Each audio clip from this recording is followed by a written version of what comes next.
અરવલ્લીથી સમાચાર જંગલમાં લટકતી હાલતમાં મળી છે લાશ। મોડાસાના દેવરાજ ધામ પાસે જંગલમાં મળી છે લાશ। ગળે ફાંસો ખાઈ આપઘાત કર્યાનું તારણ છે। ઘટના સ્થળેથી યુવકની બેગ મળી આવતા મૃતક યુવક ઉત્તર પ્રદેશનો હોવાનું પણ જાણવા મળી રહ્યું છે।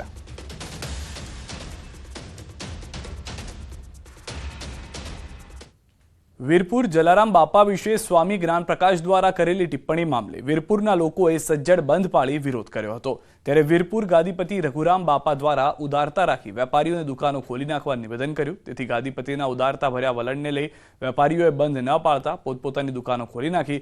જોકે આ મામલે વડતાલ ટેમ્પલ બોર્ડના ચેરમેન દેવસ્વરૂપ સ્વામીએ વિડીયો કોન્ફરન્સ દ્વારા માફી માંગતા વિવાદનો અંત આવ્યો હતો। સાથે જ વિવાદિત જ્ઞાન પ્રકાશ સ્વામી અનુકૂળતાએ વીરપુર આવી દર્શન કરશે તેવું અખિલ ગુજરાત રઘુવંશી સમાજ ઉપપ્રમુખ યોગેશ ઉનડકટને ખાતરી આપતા મામલો થાળે પડ્યો હતો।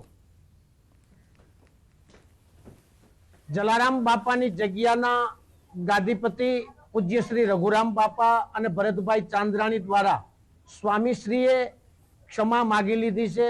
એ ઉપરાંત અખિલ ગુજરાત લોહાણા સમાજના ઉપપ્રમુખ યોગેશભાઈ ઉનડકટ સાથે વિડીયો કોલના માધ્યમથી વડતાલ ટેમ્પલ બોર્ડના ચેરમેન દેવ સ્વરૂપ સ્વામીએ જે સ્વામી બોલ્યા છે એ ભૂલ છે એવી ક્ષમા માગી લીધી છે।